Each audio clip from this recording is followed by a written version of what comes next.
Hello everyone and welcome to the second YouTube session of the Pixel Project's 8th International Women's Day edition of our Read for Pixels campaign. My name is Anusha Kandasivam. I'm your moderator for this session.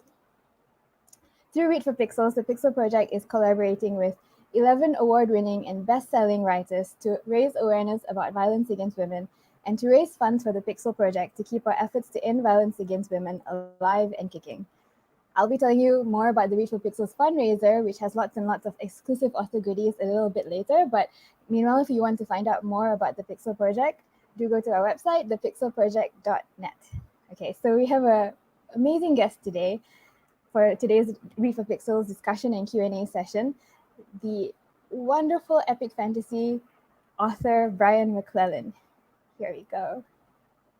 Hey. Hi, Brian. Thank you so much. So let me give you a little intro. Brian is an American epic fantasy author from Cleveland, Ohio. His novels include the Powder Mage trilogy, Gods of Blood and Powder series, and the Valkyrie collections. Brian now lives on the side of a mountain in Utah with his wife, Michelle, where he writes books and nurses a crippling video game addiction. I'm so sorry to hear about that. So Brian has very generously donated two super exclusive Powder Mage goodie bundles to the stash of author goodies that we have set up as perks for donors on our Rally Up fundraising page. So let me tell you about them. That is. So it is one hardcover set of 5 Powder Mage novels, all novellas, all signed and personalized. There they are. So they are Forsworn, Servant of the Crown, Murder at the Kinnan Hotel, Ghosts of the Tristan Basin, and the Mad Lancers. Those covers look amazing. Ooh. They're great. I love them. And then plus you also get a hardcover edition of In the Field Marshal Shadow, Stories from the Powder Mage Universe, which is a Powder Mage short story collection, also signed and personalized by Brian. And then you also get one handwritten note from a Powder Mage character of your choice, and a set of Powder Mage bookmarks and a set of Powder Mage book plates. So this is an amazing exclusive goodie bundle. It's a must-have for any avid Powder Mage fans because it's all the novellas and the short story collection in one fabulous hardcover bundle. And these are collectibles that are only available by demand from Brian himself. So, and this goodie bundle is only available to US donors, and there are only 2 such bundles available. So hurry up and donate. Once they're gone forever. Please do give generously. All the funds go towards the Pixel Project's work to help end violence against women. Okay, so I'll be telling you how you can get your hands on all the swag a bit later and how you can help our cause and donate. So stay tuned for that. But we're going to go on to Brian's reading. Actually, before that, sorry, one more thing. You, the audience, you can participate. You'll be able to ask Brian questions. Just make sure you're logged onto your YouTube account so that you can type your questions into the chat box, which is on the right side of your screen. And today's producer, Xiaoqin, will relay the questions to me. I'll read them out to Brian to answer. Okay, so I will leave it to you, Brian, to start your reading. Okay, wonderful. So I was asked to do a reading with a badass female protagonist, and I figured I was gonna find something from my new book, which is gonna be out next, I think, May or June of 2022.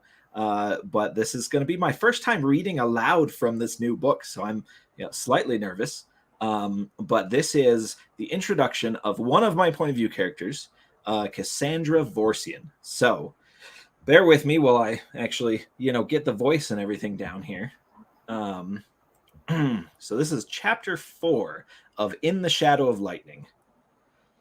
Kizzy Vorsian, enforcer for the Vorsian Guild family, stood on a stoop on the edge of the castle district in Osa and watched the passing revelers and street performers as they took part in the solstice celebration. It was just after 9 in the morning, and distant cannon fire could be heard above the sounds of the street fair. She wondered how many people actually knew that a war had broken out on their doorstep. It was in all the newspapers this morning, of course. The Foreign Legion had invaded Gwent less than 6 hours ago to avenge the death of Adriana Grappo. But newspaper articles didn't necessarily mean the residents of Osa understood it. Bad things, after all, happened to other people. Holiday celebrations weren't going to stop until cannonballs started knocking over tenements, and maybe even not then. One of the street performers had attracted Kizzy's eye. It was an old woman wearing a brightly colored minstrel tunic and carrying a ratty old violin case slung over one shoulder. She seemed to be known in these parts, and for a small crowd had gathered, and the old woman was making the rounds, talking and laughing with the onlookers, shaking a can for people to give her coins and banknotes. When no more donations were forthcoming, she walked to the center of the street and set down her violin case. She opened it, removed the instrument, and struck a pose. A frown spread across the old woman's face as she began to tune the instrument. Her head was cocked to one side, her expression surpassing normal frustration, until it became comical. She winked at one of the children. Kizzy snorted at the little display. Despite herself, she was intrigued, and she watched with growing bemusement as this one went on for far too long. A tingling sensation began at the base of Kizzy's neck, and traveled down her arms and into her fingertips. The sensation she felt when another glass dancer had begun to use their sorcery nearby. She looked at the old woman busker more closely, just as something leapt from the violin case at her feet. It was a bird, or rather the semblance of one made of multicolored glass. It hopped from violin case to the cobbles, dancing on two spindly feet as the old woman finished tuning her violin. She drew the bow across the strings to produce a single long note while the bird looked up at her. It flapped its wings experimentally, then shot into the sky as the busker began to play. Children laughed, adults oohed and awed, clapping to themselves. Onlookers shoved each other aside to throw money into the busker's violin case, and the bird moved perfectly with the ups and downs of the music. "Oh, now that is good," Kizzy found herself saying out loud. She considered herself a cynic on the best of days, but even she was impressed by this display. There were two types of glass dancers, major talents and minor talents. The latter were relatively common, and included among them their number Kizzy herself. She could sense glass and other glass dancers, and with great concentration she could manipulate small amounts of glass. Major talents were much more rare, and they almost always joined the military, where they could distinguish themselves quickly on the field of battle, and then get themselves adopted into a guild family.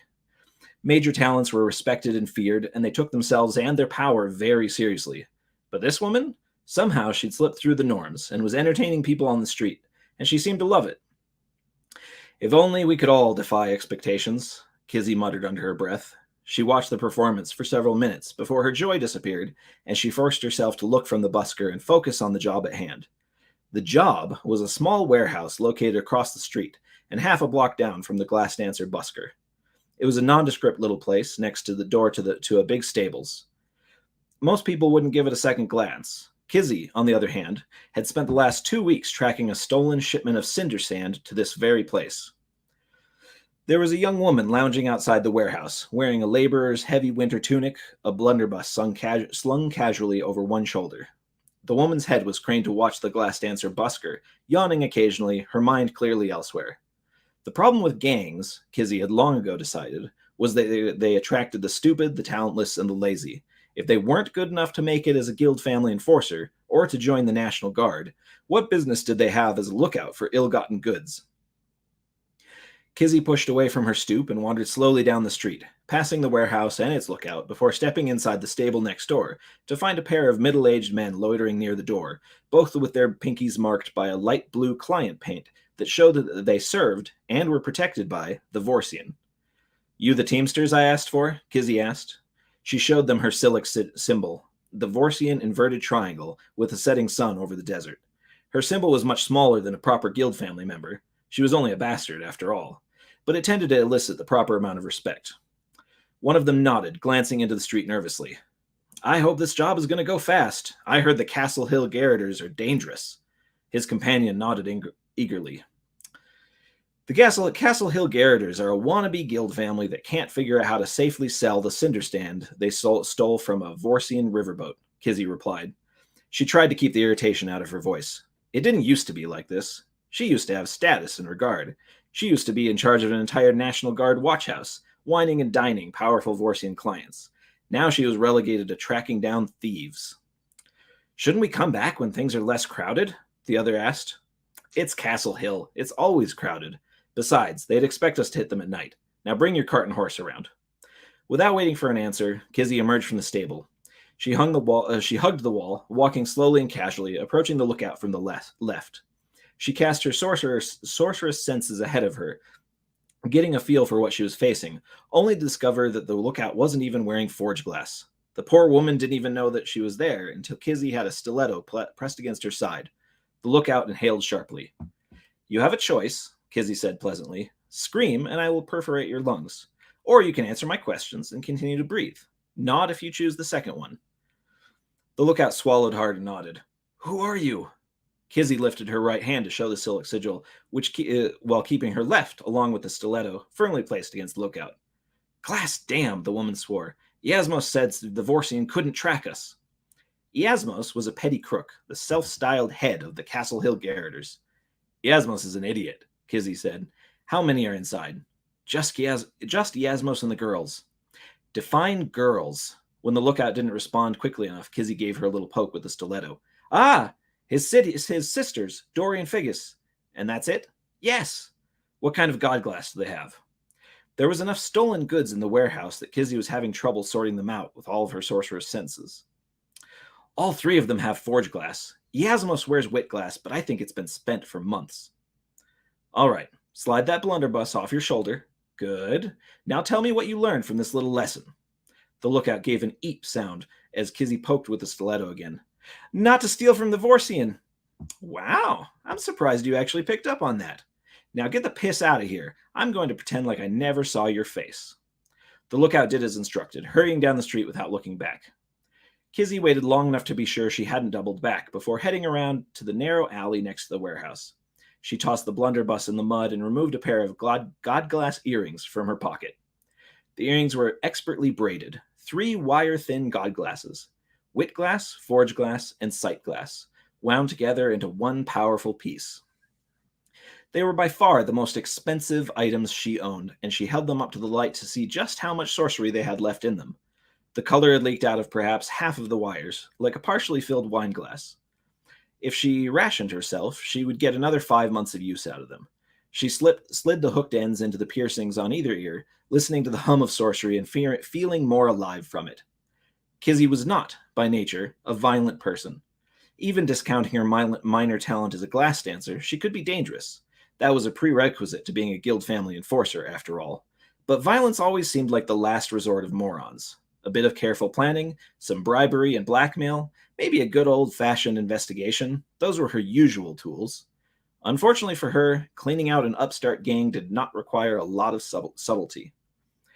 She walked down to the warehouse's side door at the end of the alley and pounded on it hard. Putting her back to the wall, she shifted her stiletto to her right hand and drew the blackjack from her pocket. The door opened and a woman's voice asked, "Who's there?" Kizzy brought her blackjack down hard across the woman's thigh, eliciting a pained yell and giving her enough time to check the woman's face. Yep, it was one of Iasmos' sisters, Figgis. Kizzy slit her throat and kicked her backwards into the warehouse, following her falling body in at a run. The forge glass pushed her body beyond mortal limits, giving her supernatural strength and speed, while the wit glass allowed her to process her surroundings as if the world were standing still. The light in the warehouse was dim, which might have hampered Kizzy's abilities, if not for the sight glass in her earrings. She spotted Iasmos to her left, a man in his mid-20s, wearing a soiled but expensive jacket he probably took off someone he murdered. Dory, the other sister, was just behind him. Both stared at Figgis with their mouths agape. Kizzy threw her blackjack overhand, striking Iasmos right between the eyes. He stumbled back, distracted not long enough for Kizzy to close the distance. Her stiletto found the space between his ribs. Kizzy caught a glimpse of Dory raising a pistol. She jerked up on her stiletto, lifting Iasmos slightly, using him as a shield as the pistol went off. The sound, amplified by her sight glass, deafened Kizzy in the enclosed space. She ignored the ringing in her ears, tossed aside Iasmos, and buried her stiletto in Dory's eye. Kizzy checked the small warehouse for any other gang members before returning to make sure that all 3 of her targets were dead. She wiped her stiletto on Iasmos' jacket. Her heart was pounding, there was blood on the sleeves of her tunic, and she couldn't hear damned much of anything. Otherwise, the operation had been a success. She paused that thought and did another sweep of the warehouse. It was a typical thieves' hideout, with stolen goods scattered on the floor or stacked haphazardly on the shelves. Mostly stuff that had fallen off a riverboat or been pickpocketed. Kizzy still didn't know who their connection down at the riverboat docks was, but that wasn't part of her job. What mattered was the crate of cinder sand, just a couple of feet square, tucked into a corner, stamped with the Vorsian silk symbol. It was still full of the fine, grayish-colored sand, and for that she breathed a sigh of relief. She didn't need any other perceived failures in her life right now. Kizzy switched out her braided earrings for a piece of cure glass, and the ringing in her ears went away within moments. She poked her head out the side door of the warehouse. Revelers must have heard the gunshot, but no one seemed to care, so she walked out the front door and slid it open. Walked back to the front door and slid it open. Her teamsters were just outside with their horse and cart. "You bring the canvas I asked for?" she asked them. "Yes, ma'am." "Good. Put the cinder sand in the cart, then wrap up those 3 bodies and toss them on top." The teamsters looked at the blood on Kizzy's jacket, but didn't comment. They knew better than to question a Vorsian enforcer. As they got to work, Kizzy helped herself to some of the stolen goods. 3 gold watches, 6 pocketbooks, a couple of pieces of low-quality god glass, and a bottle of 12-year Ereptian wine. "Deliver the cinder sands first, then take the bodies to Cannery 6 on Butcher Street," she instructed. She waved at the hideout. "Any god glass you find goes to the guild family. The rest of this shit is yours." "Much obliged, Kizzy," the teamsters replied in unison. She returned to the street, where she tossed one of the gold watches in the glass dancer busker's violin case and made her way across town to the assembly district. By 11, she'd reached her favorite cafe, where she rolled up her sleeves to hide the blood on them. She sank into a wrought iron chair on the outdoor seating area, putting her head in her hands, still burning off the fumes of her adrenaline. She knew plenty of enforcers who enjoyed killing people. They considered it a perk of the job. Not her. It wasn't going to ruin her life, but it would take her a few weeks until she slept properly again. Tracking down stolen shipments, wiping out petty thieves who'd made a misstep, that was all low-ranking enforcer work. She hadn't had to do this kind of shit for over a decade, yet here she was, biting her tongue, doing the dirty jobs. The price of failure, she supposed. Cassandra Vorsian. Kizzy looked up sharply at the person who had pulled out the chair across from her and dropped into it. There was a word of rebuke on her tongue, but she let it die as her sorcerer's senses picked up something that told her that this man was a major talent. In front of her was someone who she vaguely recognized. He was an inch or two shorter than her, with swept-back black hair, a fine scarlet jacket over a gray tunic, and the dark olive skin of an Osen native. "Glass, damn it," she found herself saying out loud. Her frustration was instantly forgotten, her fatigue evaporating. "Demir Grappo." Demir grinned at her. "You recognize me?" "Barely." Kizzy was a seasoned enforcer, someone used to surprises, but seeing Demir Grappo was a damn shock. Gone was the rotund, soft-skinned political genius who'd managed to charm himself into the beds of half the guild family daughters in Osa. He'd lost at least 3 stone, and his face and hands were covered in old scars. Demir looked hard, like he'd worked 2 lifetimes as an enforcer. She found her mouth hanging open. "Glass, damn it," she said again. "You haven't changed a bit," he said with a cheeky grin. "I mean, you didn't have blood all over you last time we saw each other, but I have to say, you look good." "Is that a come-on or a genuine compliment?" Kizzy asked dubiously. Demir placed a hand over his heart, feigning shock. "I have never flirted with you even once." "Yeah, and we both know why." Kizzy's snort cracked into a laugh, and she found herself grinning.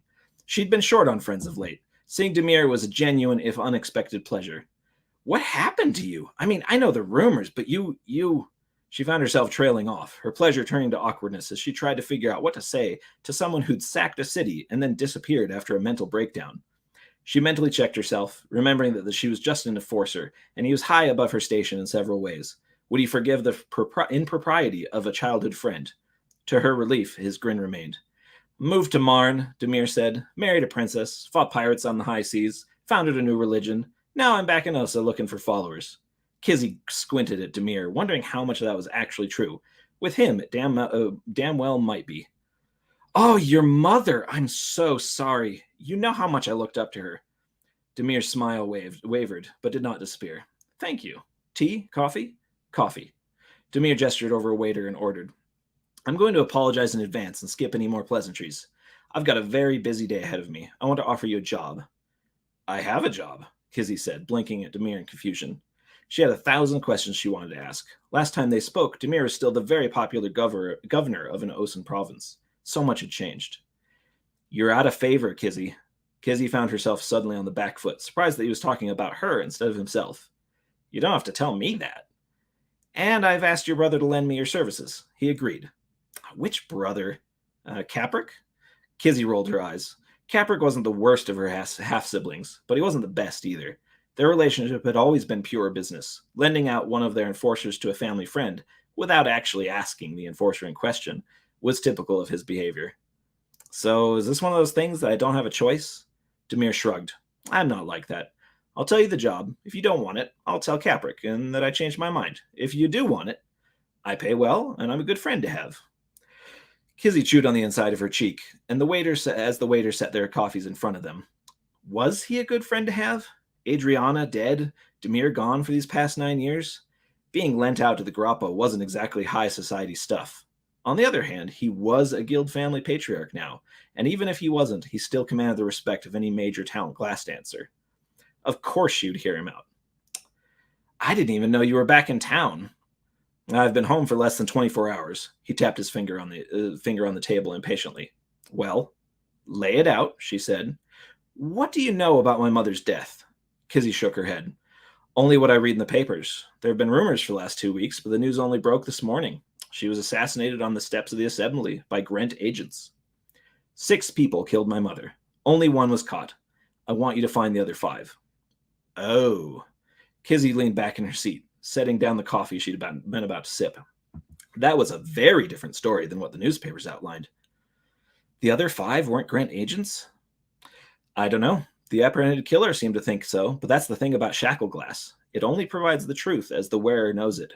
Public murders are messages, Kizzy. I want to know what message was being sent. Who killed my mother is not as important as why they killed her. You're not going to deal with this yourself? Glass dancers were not known to shy away from blood. Demir had never been a violent man, but Kizzy had always thought of the murder. But Kizzy would have thought the murder of his mother would bring that violence out. Demir flinched and shook his head. I'm going to approach it from a different angle, he said thoughtfully. My mother... He trailed off, then repeated, a different angle. Am I just finding and questioning them, or am I supposed to mete out justice? Demir drummed his fingers on the table, looking off into the street. This was clearly not something he'd actually decided on himself. Finally, he said, as you see fit. Seriously? Seriously. As I said, the who is not important. I want to know the why. That makes this a lot harder. Demir removed his coffee cup from the saucer and dropped something onto the dish, pushing it across the table to her.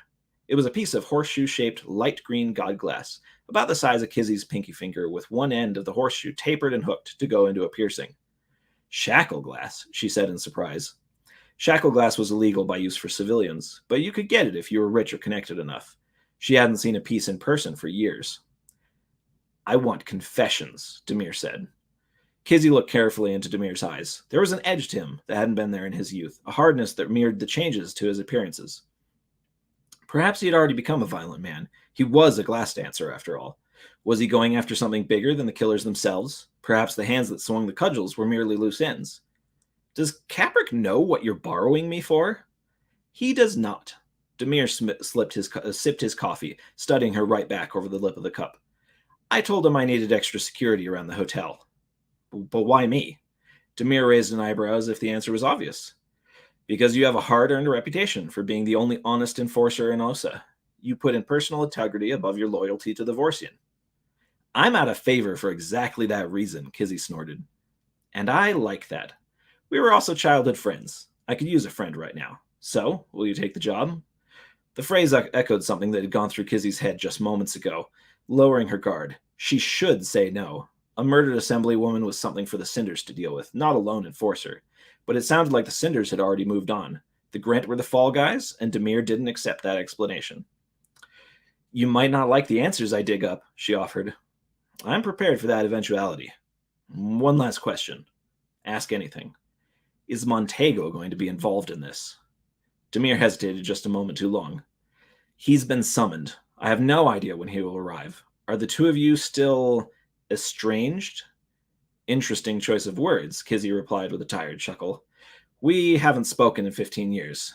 Just thinking about Montego was vaguely unpleasant for a number of reasons. Their personal past was one. The other was the reason that Montego made everyone nervous. He killed for sport. He was one of the few people in the world who could make a glass dancer piss themselves with fear. I won't ask you to work with him, but you might see him around, Demir said. In a self-abusive way, Kizzy realized that this sealed the deal. The chance to see Montego again, with Demir acting as a buffer between them, it was too good to pass up. 15 years without so much as a letter passed between them after the way it ended last time, the sudden yearning for closure was a powerful motivator. She snatched up the piece of shackle glass and stuffed it into her cork-lined pocket, the momentary contact causing her to feel a little tired and giddy. Fine, she said, I'll do it. Something seemed to pass across Demir's expression. Relief, perhaps? The assembly won't tell you any more details. They covered things up pretty well, and they'll probably be pretty irritated if they find out you're meddling around their investigation. I've circumvented official investigations before, Kizzy replied. Most experienced enforcers had. It was, after all, their job to maneuver the space between the National Guard, the guild families, and the law. Demir suddenly downed his coffee in one go and stood up, tossing enough coins on the table to pay for them both. Find me at my hotel if you need me. Breenan will arrange for expenses and payment. Thank you, Kizzy. This takes a weight off my shoulders. Kizzy raised her cup to Demir, then watched as he walked away. And, she said quietly, puts that weight onto mine. Despite her misgivings, Kizzy was intrigued. She'd never been given permission to stick her nose into a proper conspiracy before. It might be simple. She might track down 5 killers to the Grant border, and then tell Demir that was exactly as it seemed. She had a feeling, however, that this job would be anything but boring. That was great. Thank you so much, Brian. I'm so sorry. That was super long. No, but it was so entertaining and so interesting. So by the way, everyone who, if you just joined, that was the first chapter of Brian's new book, which is coming out next year. So this was an exclusive peek into it. It was, yes. Yeah, and 2 amazing characters. Kissy sounds really badass, like you said. Okay, which really brings us... sorry, were you going to say something? No, go ahead. I was going to say it brings me to my first question about female characters. So you have some really memorable female characters in your books. We just saw Kitty, who even in that chapter is really amazing. And your female characters are complex, motivated people. They have distinct personalities and characteristics. They range from women who are confident and dominant, those who are quiet, and women whose personalities and attitudes evolve as their stories progress. So my first question for you is, what or who are your inspirations for your female characters? Oh man.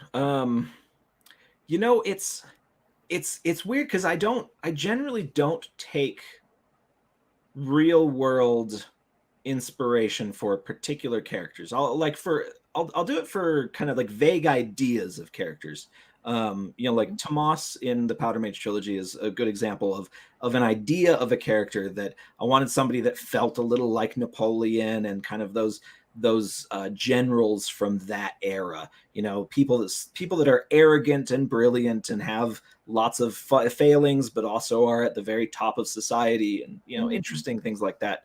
But when it comes to most of my characters, I don't really try to grab any particular kind of real world analogs or anything like that. It's funny because I kind of started off. So I wrote Promise of Blood when I was 23, I think 23, 24. Mm-hmm. And it was an interesting experience because, and I've talked about this a little bit online before, that I was terrified of writing female characters. And I went into Promise of Blood. I had one minor point of view that was female. Mm-hmm. But in terms of it's a very male centric book. And the reason was because I just was scared of the idea. I was convinced I was going to do it wrong. And there was a point at which I realized while writing Crimson Campaign, the sequel, there's a point at which I realized that was kind of dumb. And I didn't need to be afraid of writing female characters. I was kind of raised in a, it would be a little too extreme to say like a sexist household. It wasn't that at all, but it was I had 4 older brothers, and 1 older sister. And so, but it was very like a very man household. Uh-huh. And kind of, when you talked about women, everybody always talked about women like they were another species. And so this kind of put this thing in my brain of, I can't write that other thing.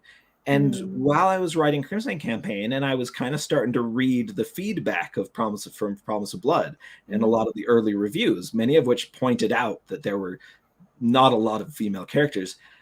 Something just kind of clicked in my brain, and I went, the way to write a female character is to treat them like any of my male characters. There's no difference there. I'm writing a secondary world. I don't have to have institutionalized sexism. My characters don't all have, my female characters don't all have to be moms, or something ridiculous like that. I can make my female characters whoever and whatever I want. And that lets you kind of just, that realization and kind of that opening of the way forward just made it so that I could flesh out all of my characters in a really good way. And honestly, it was kind of a huge weight off of, kind of young author Brian's shoulders, because it was something I was so scared of. And so yeah, like, I mean, I'm rambling off of your original question, but when it comes to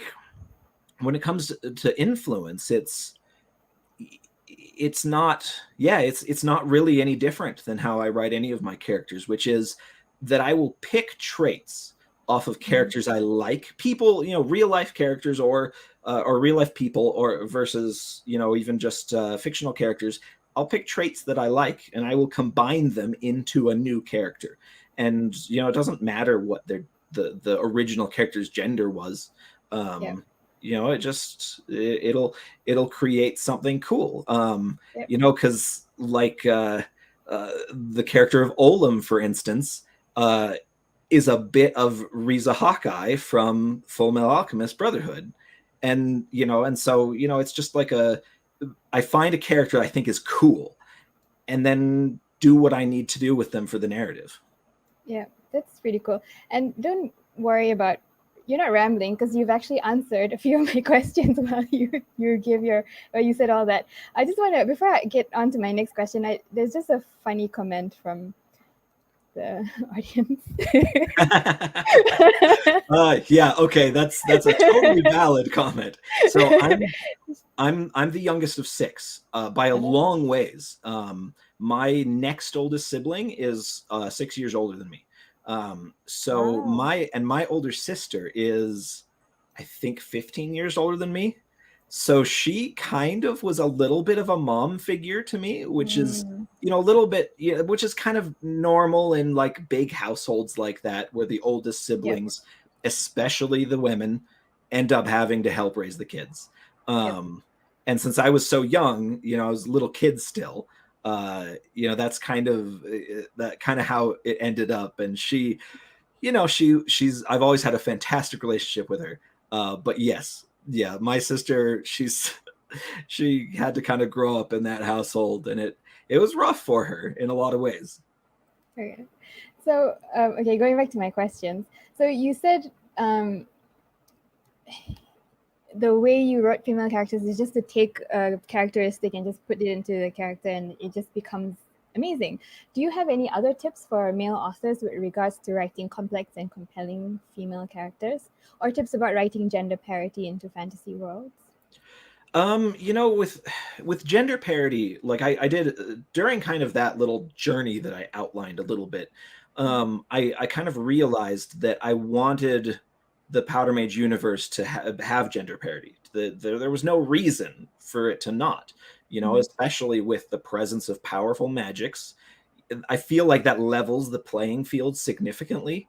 And so I don't know. I guess my big advice is that, like, you don't have to write in, especially, like, it's different.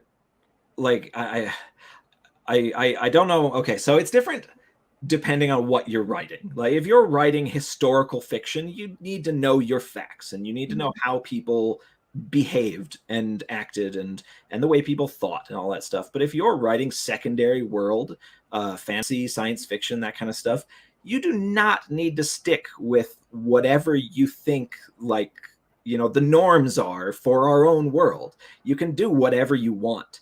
And if you want to try to, I really like the idea of normalizing gender parity through fiction, like having characters in any role, whether it's, you know, politicians, assassins, you know, anything, be of either of any gender, of just, you know, just kind of normalizing the world being kind of open to anyone. Okay, cool. Which really brings me very well into my next question. This is awesome. So, like, your stories have female characters at various levels of society. They hold various levels of power, including the most powerful positions. Like you said just now, you write them as just people whose actions are informed by their personality, their experiences, what's going on around them. For example, Lady Flint, Laura, she could easily have been written as a man, but she's definitely not a man with boobs trope. So, I hope not. Like, that's one of those weird things where, like, yeah. everything I said just now totally could be mistaken for that, and that's not what I mean. You know, like Yeah. the man with boobs trope is not.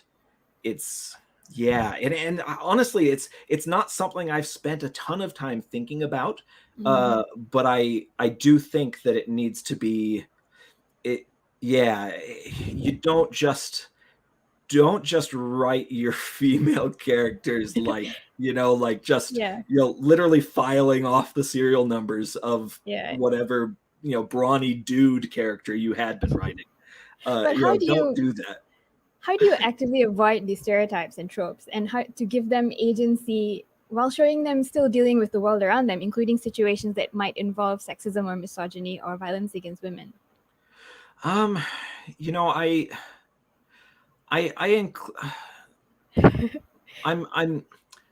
like, I guess I'm in the very fortunate situation that I don't have to think about that a lot. You know, I'm a white dude. I kind of like, I don't, it's not a topic that I need to be thinking about a ton. And most of it for me is by instinct, is by the idea of treating female characters like they are human, like just, you know, like not assuming some sort of stereotype in terms of what their desires and wants and things like that are. But also understanding that there's going to be differences even in a society that has gender parity. Women are still going to be thinking more about, should I have children, than a man does, for instance. I feel like that's probably the biggest example, because they're the ones that actually have to do the work. And so treating your female characters like they are people with desires and needs and wants and goals and directions that could go any way that you want.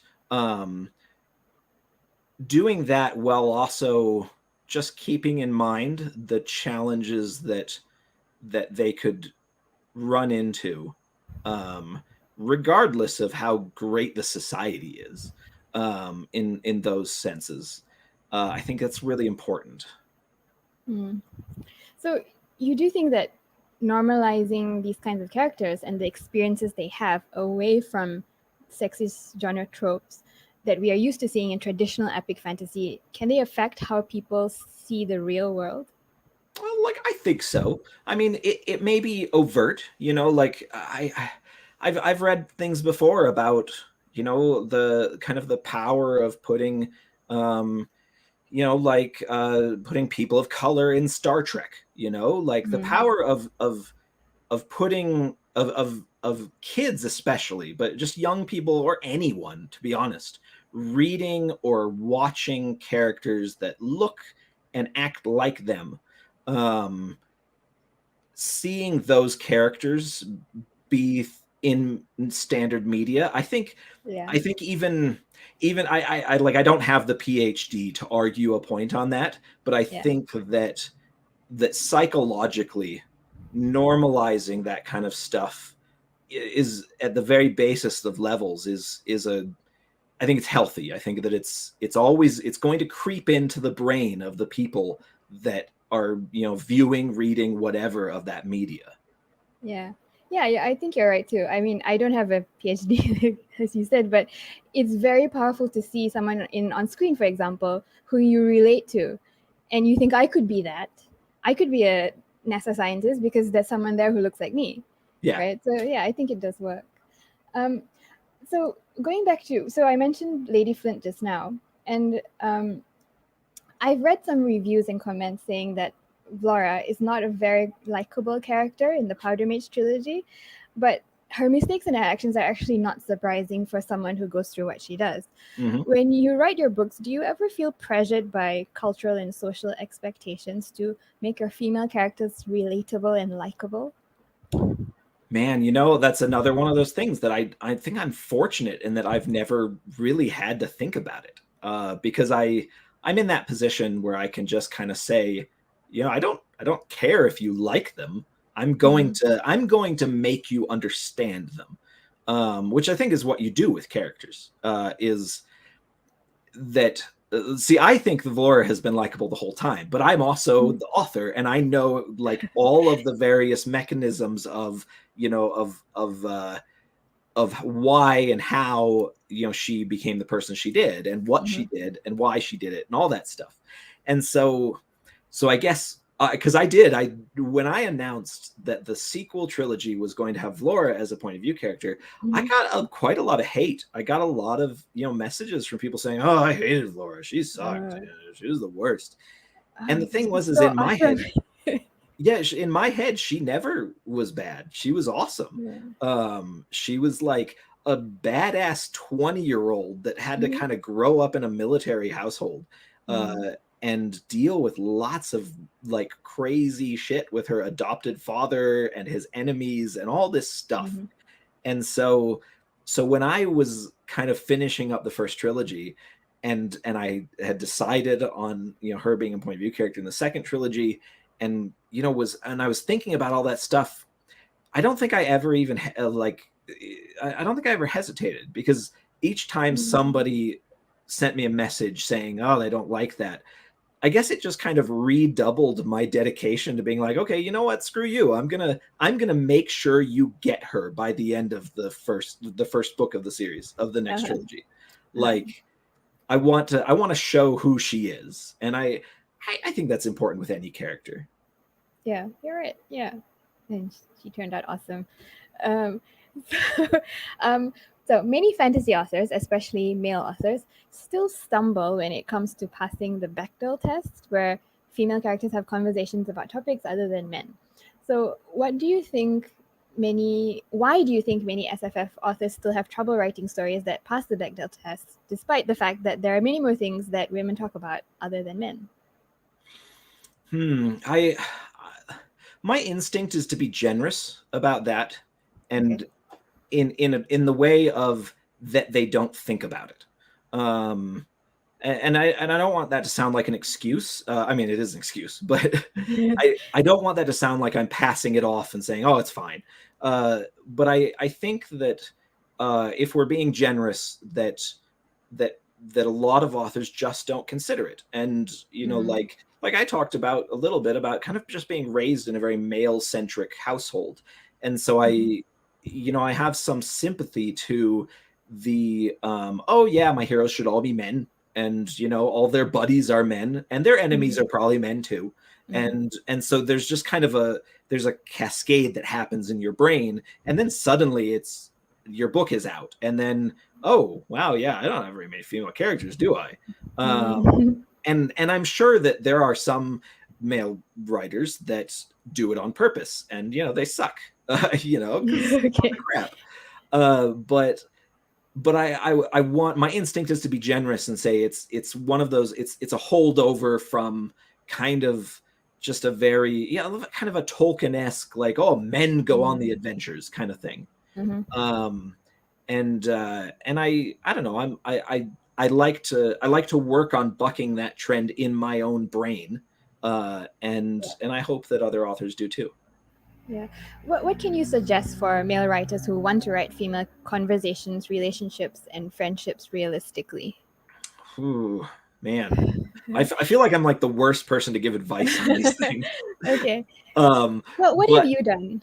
Yeah, I guess I guess I guess for me, it has been a matter of trying to reach for more gender parity within my work, trying to have, Mhm. equal numbers of male and female point of view characters, Mhm. trying to mix it up with the villains and the side characters and all that stuff.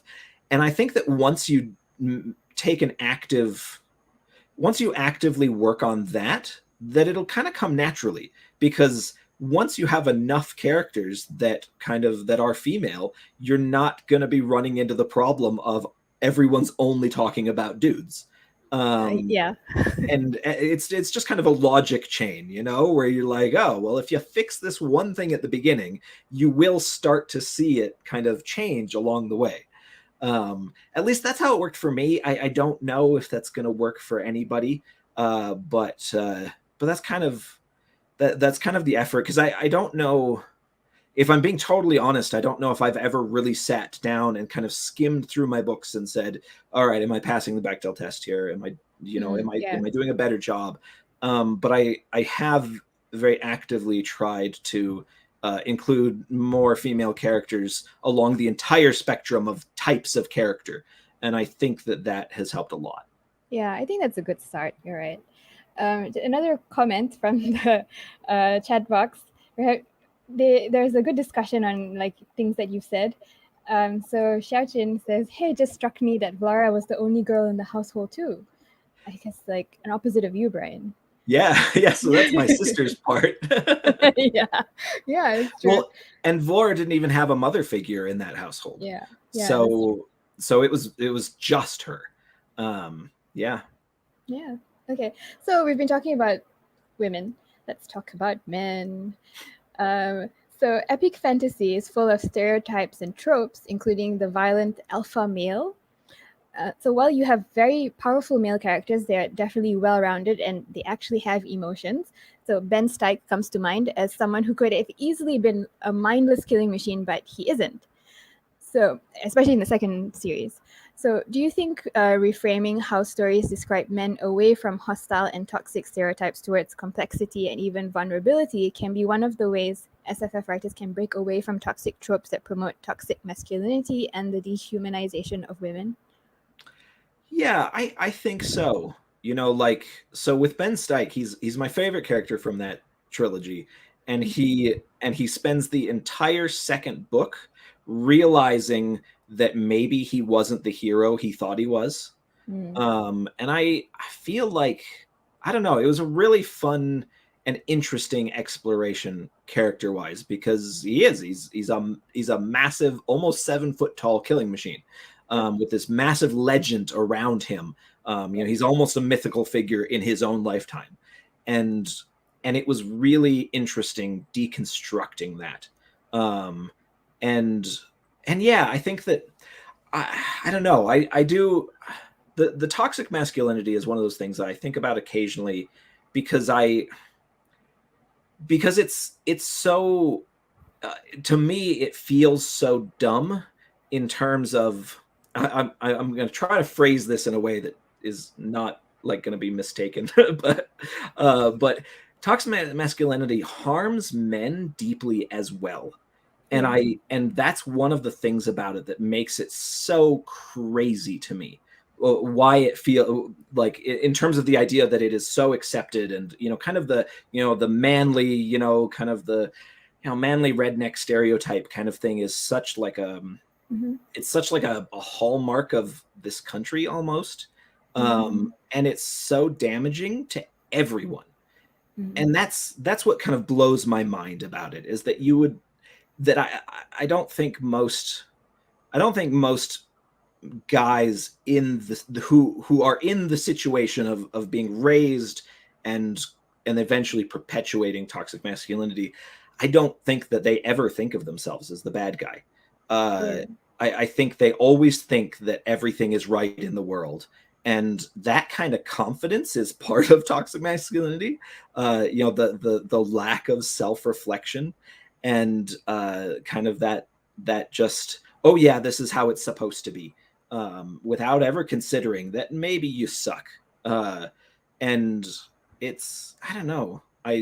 I'm droning again. What was the question? The question was, wait, here we are. Do you think reframing stories away from this trope of the alpha Yes. male can break away from toxic tropes and break away from dehumanizing women?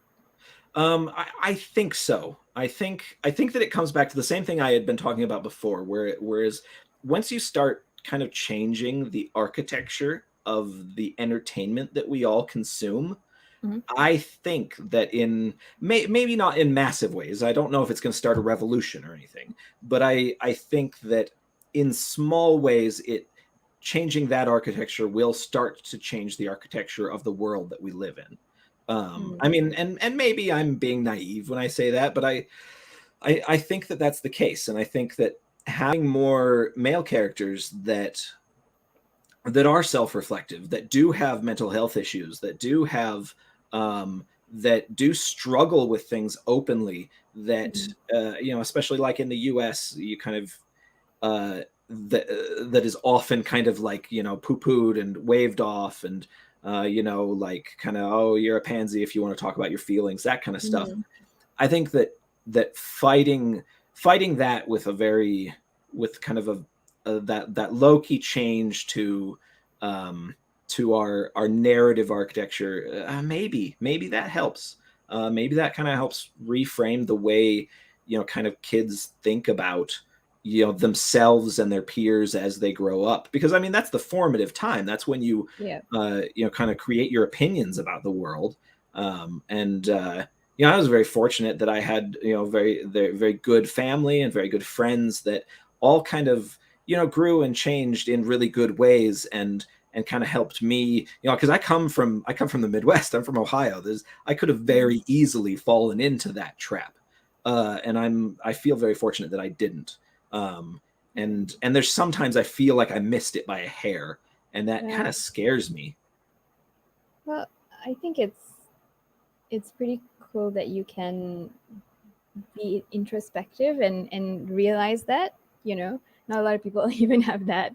So it brings me to my next question. So there have been some pushback over the years, the past, let's say 25 years, against these stereotypes in epic fantasy.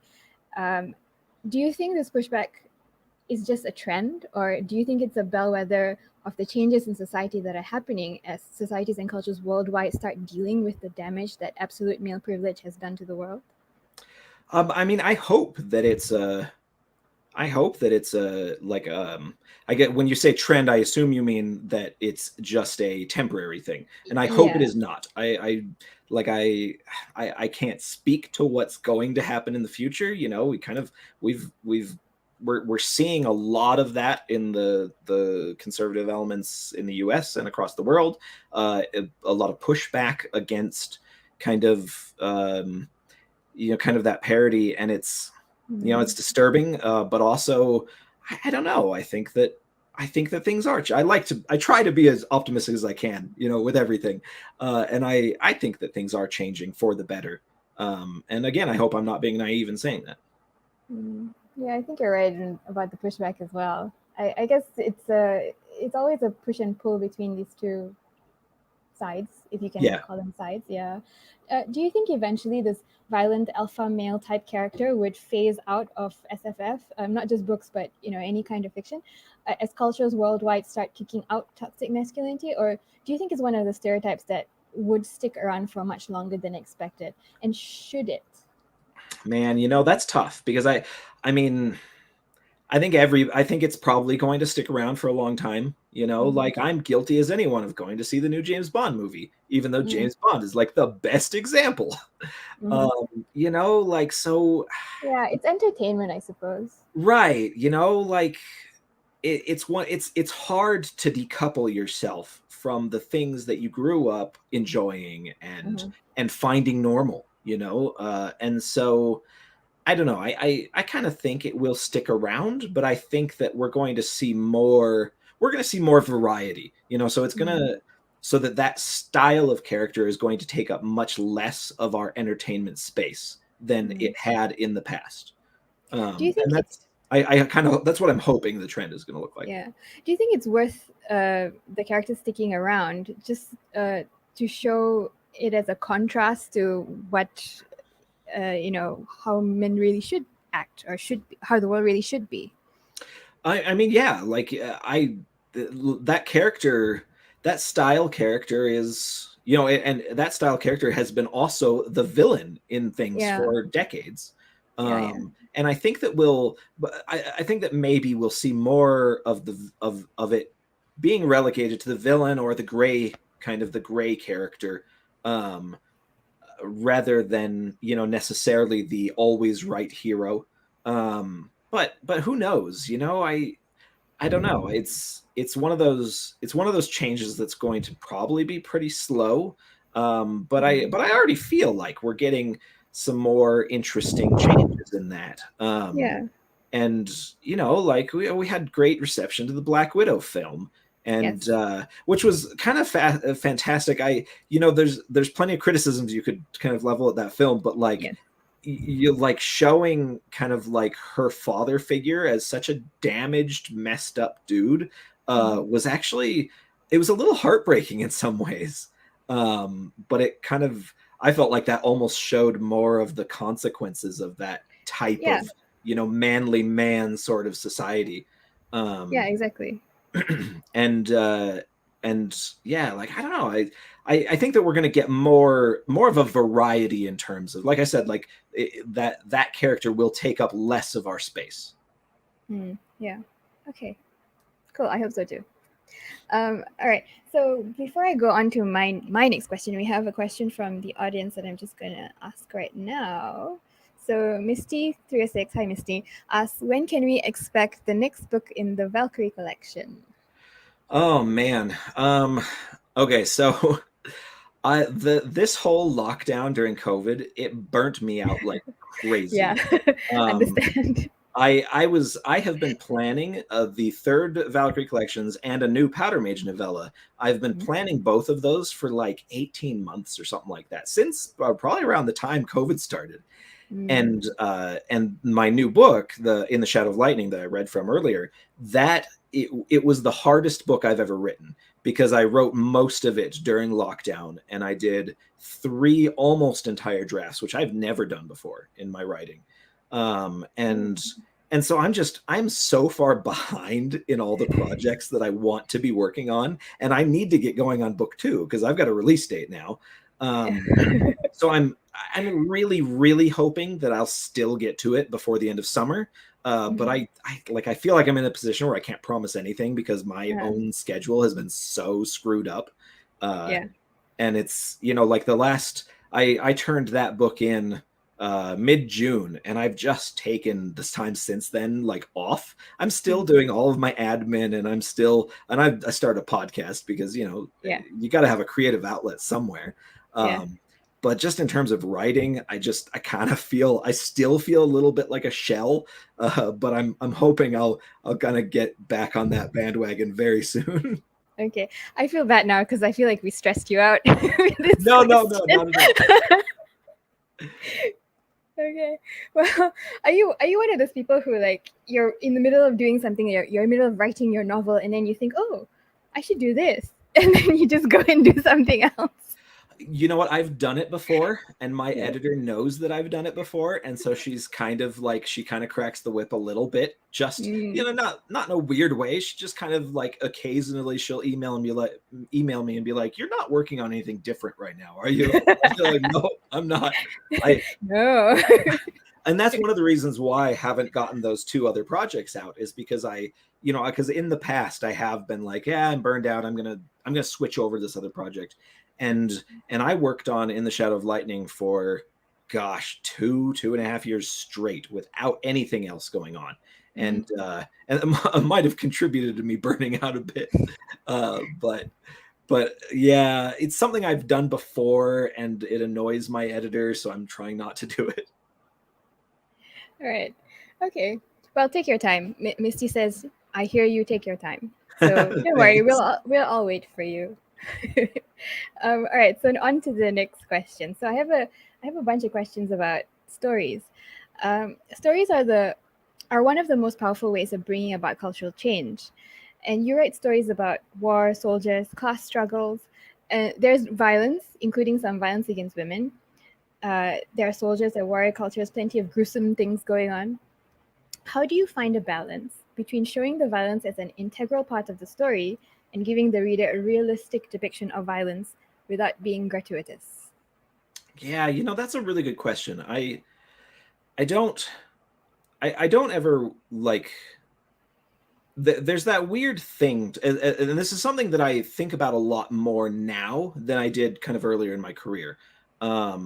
The kind of that difference between violence for violence sake versus writing violence to write an action book, which is what I write, is the action books. I keep saying films. I don't write films.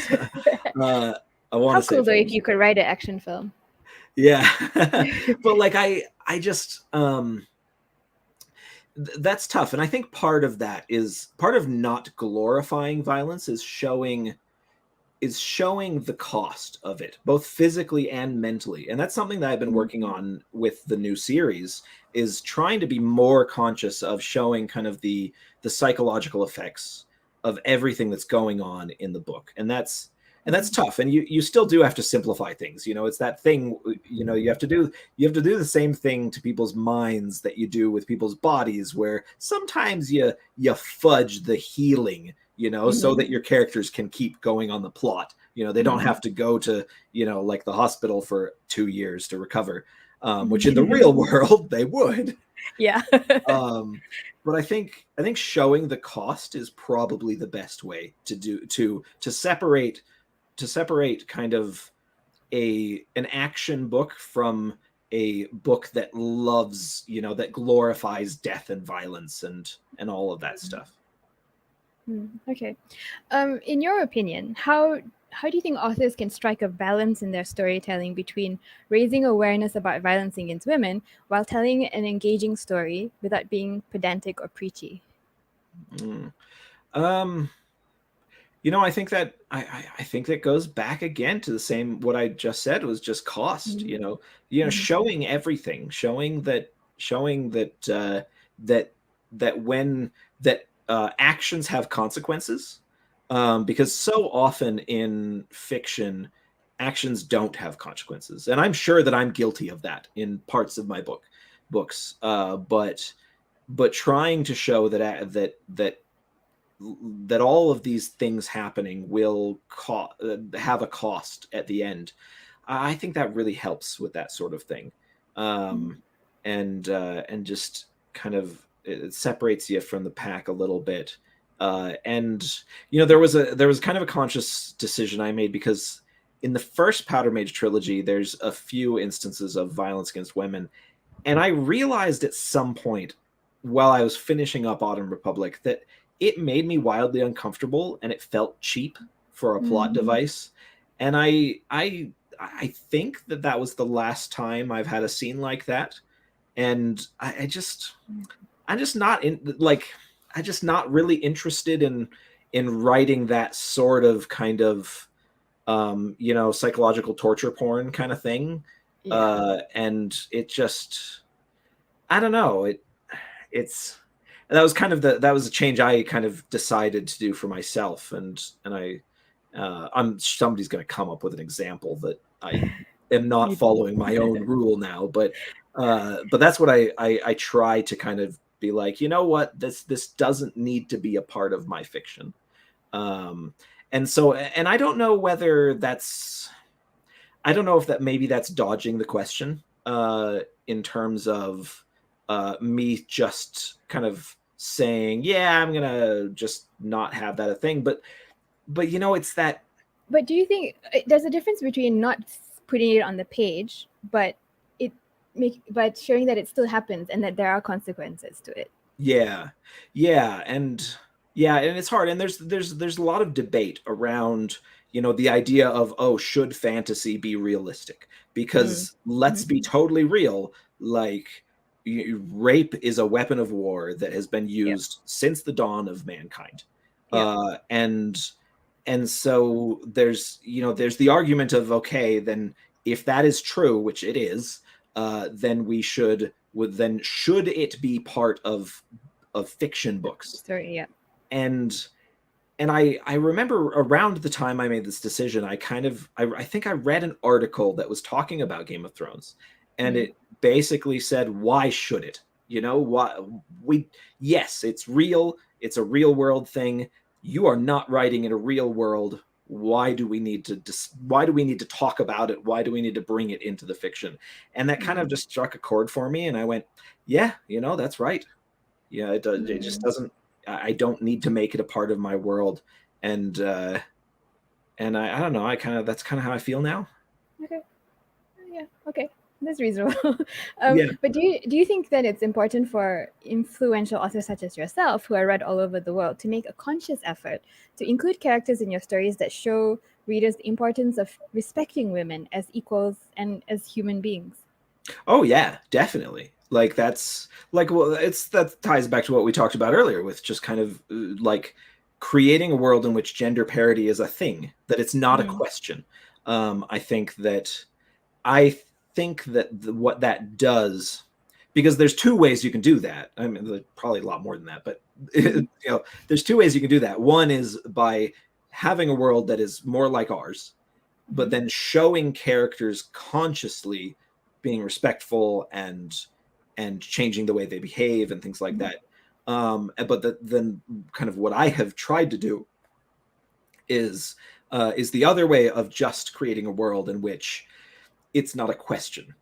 And so when someone is disrespectful to a woman, it's not because she is a woman, it's because they're being disrespectful to her as a character.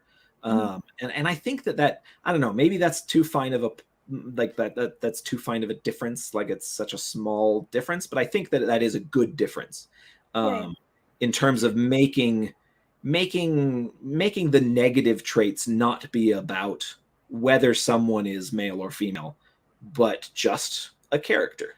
Yeah, that makes sense. It does. It does still. I feel that it does still show what the world could be or should be.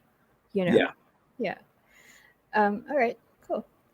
Okay. So, yeah, I will go on to my next question, which is about geek culture. So, geek culture in general, including science fiction and fantasy, has had its share of critics saying that it's still too male dominated, though there are a rising number of prominent, well respected, well known female authors. But there's still plenty of hostile, misogynist, and sexist behavior by male geeks towards female geeks. What do you think needs to be done to make geek culture as a whole, whether it's comics or gaming or books or cons, more welcoming for women and girls? Oh gosh, I mean, there's people that think about these things like a lot, and they're positioned far better to make have opinions than I am. But you know, having consequences, you know, like that kind of the zero tolerance policies. You know, like if you're at a convention and you grope someone, you are out. You know, period. Like, you know, maybe even cops involved, kind of stuff. Like I feel like that. I feel like having consequences is a good start.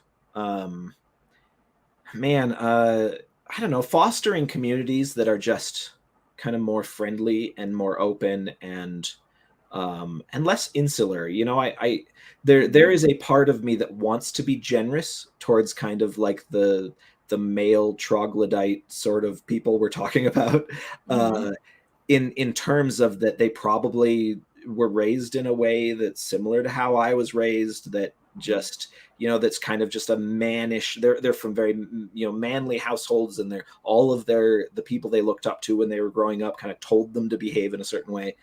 And I don't know, I try to be a little generous in my thought that way, but at the same time, you know, like I said, you kind of have to have a zero tolerance policy, and you have to foster, I don't know, you know, good role models, you know, like, you know, having important people, you know, people on, you know, Twitch shows and people at conventions on panels and things like that, who are who can be good role models and kind of just by their actions show how to behave. I think that's probably the best way.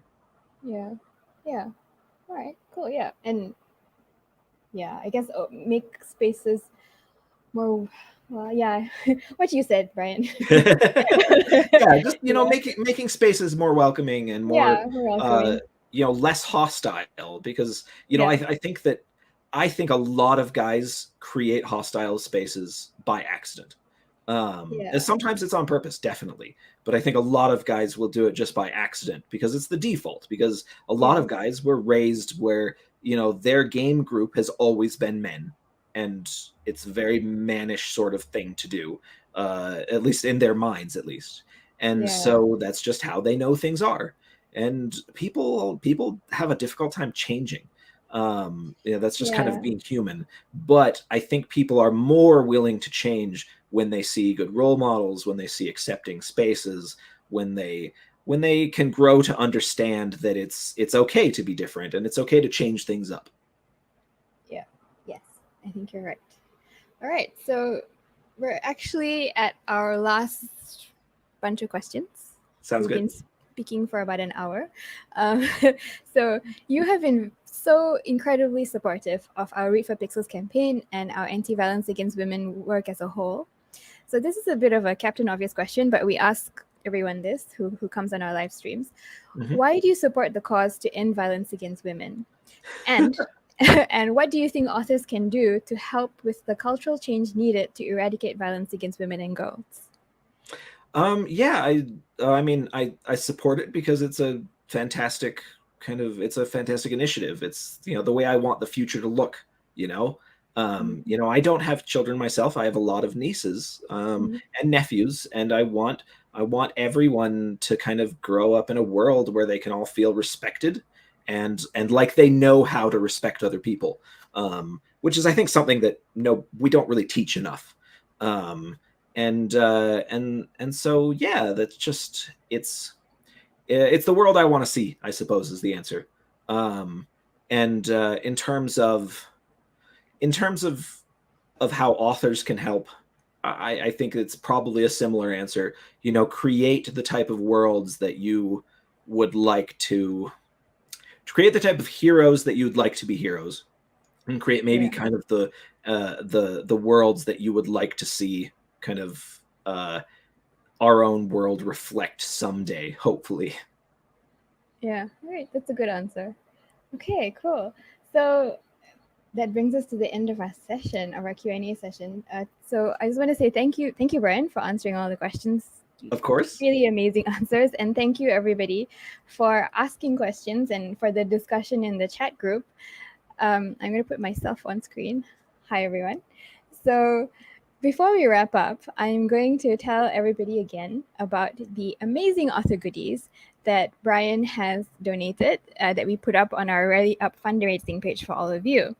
So as I mentioned before, he has donated 2 super exclusive Powder Mage goodie bundles to the stash of author goodies, and I will tell you what they are again.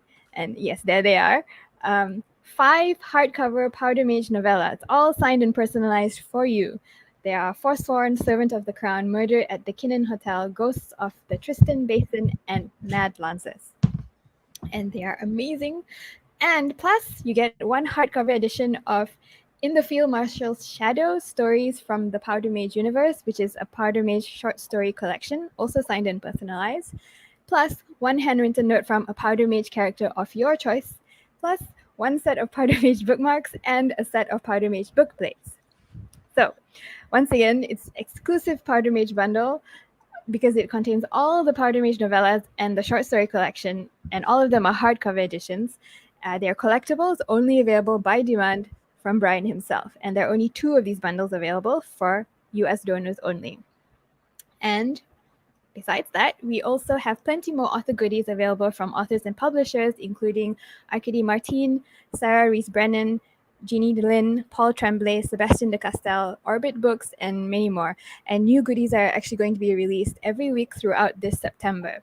So please do give generously. Help us reach our $5,000 goal. All of the funds go towards the Pixel Project's work to help end violence against women.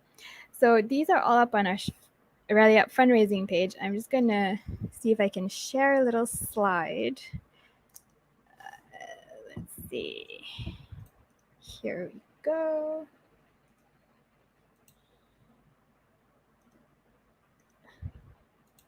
There. Okay. So go to our Rally Up fundraising page, bit.ly/R4P Rally Up 2021.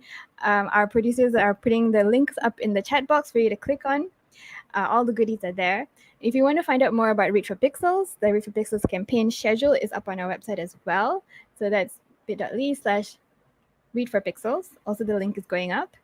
And if you want to learn more about the Pixel Project, go to our website, www.thepixelproject.net. So besides that, we also have an amazing anthology of short stories coming up. I actually just released. It's called Giving the Devil His Due. And it's sort of where The Twilight Zone meets Promising Young Woman. It was released on September 1st. And we're very proud about it. We've teamed up, there are 16 authors in the book. We've teamed up with 12 of the authors featured in the anthology to offer exclusive limited edition anthology bookplate for early bird buyers. And each author will sign 16 bookplates, and it will be on a first-come, first-served basis. Each bookplate includes a resource for domestic violence and sexual assault survivors in 205 countries. So I'm going to share a little slide with the book cover and a link. Okay, let me see if I can pull it up. There we go. There it is. So this is the special edition book cover. So for more information on anthology, how to score a bookplate, go to our website, Giving the Devil His Due page, and the link is going up as well in the chat box. And if you're interested in owning your own copy of the anthology, you can order it from any major bookseller worldwide, Amazon, Kobo, Google Play, Book Depository, and more. Yeah, so that's it. So again, if you want to learn more about violence against women, what you can do about it, go to our website, www.thepixelproject.net. Okay, so that's it from us. Thank you very much, Brian, for that amazing session. Thank you, everyone. And we'll say good evening, good morning, good afternoon, wherever you are in the world, and goodbye.